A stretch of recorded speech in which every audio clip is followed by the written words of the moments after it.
Welcome to the second coming of unbelief. I'm going to start going through the Bible and going story by story and era by era and just talk about some things that happened, some things that did most certainly did not happen. So, first off, we're just going to start right at the beginning. There is no way, genetically speaking, that the entire human, uh, the humankind, there is no way that humankind can have evolved from a single pair of proto humans. Didn't happen. Okay? Adam and Eve, therefore, never happened. Noah and his three sons, therefore, never happened.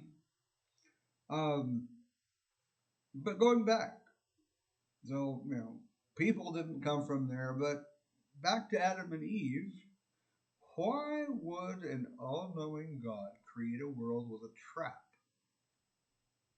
the tree of knowledge of good and evil? Why bother with the trap? He knew, he's all knowing, he knows what's going to happen. And speaking of creation, why did God create Satan?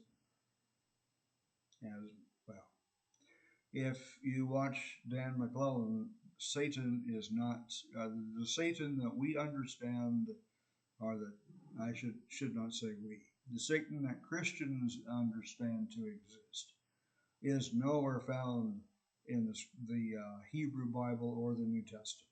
It is not there. Okay, but why did God create that being, that antithesis? Why did He do that? Knowing that He is an antithesis, why hasn't God destroyed Satan already? As soon as things went wrong, why? Uh, is the struggle between good and evil so important to God that He couldn't create a universe without pain and suffering? That doesn't seem knowing, doesn't seem loving, doesn't that just rubs me the wrong way. And why are there two accounts of creation? Genesis 1 and Genesis 2 offer differing views. Did God create Adam and say, oops, I need a mate for him? Or did God make both male and female on day 6 and say, hey, it looks all good to me? Because we have two accounts. Genesis 1 says, and God saw that it was good. Genesis 2 said, oops, he doesn't have a partner. I need to get his rib. Now, growing up, I was taught not to ask too many questions. And many times I was obedient, and other times I most certainly was not obedient. I did exactly what I was told not to do. But in the area of critical thinking, I toed the line. I was taught that a unified, univocal version of Bible stories was the correct way to read it, the way that Ellen White wrote in her 5-book series, and the way that Uncle Arthur portrayed the Bible stories in his children's Bible story series.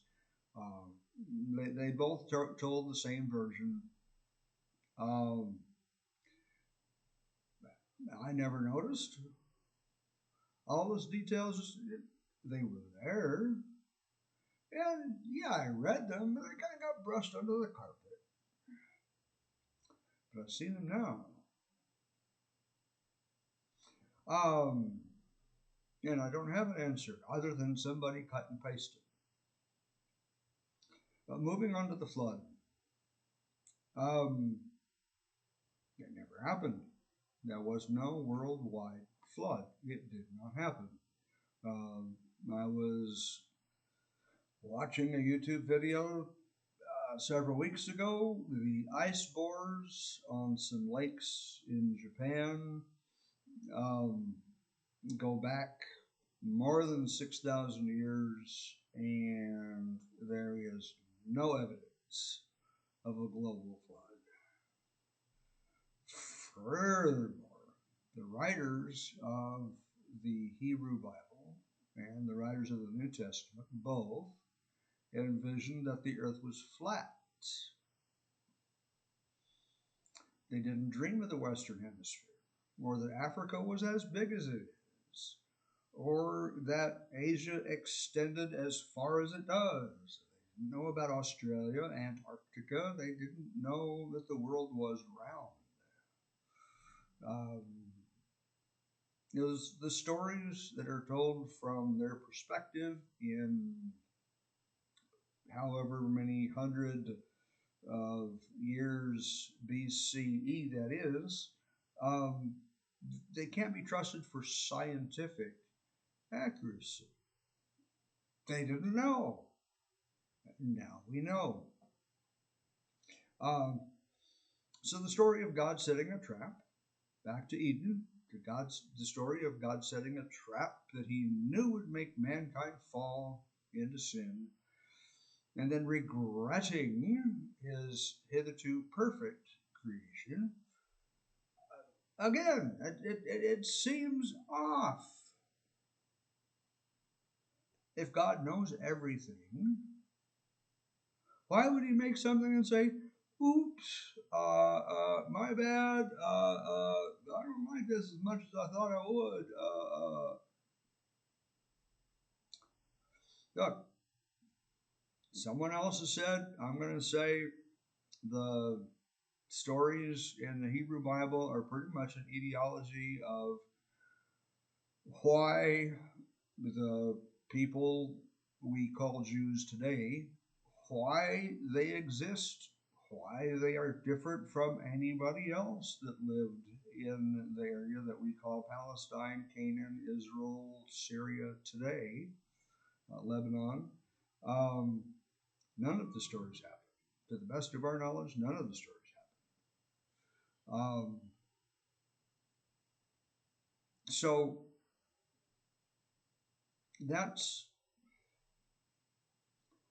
just the problems I have with the first 6 or 7 chapters of the Bible.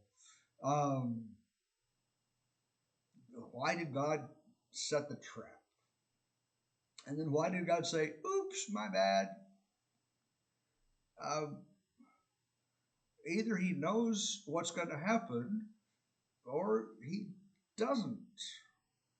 And if he doesn't, how can he be God? Anyway, I've rambled long enough for today. I will see you in the next video. Thanks so much for watching. Bye-bye.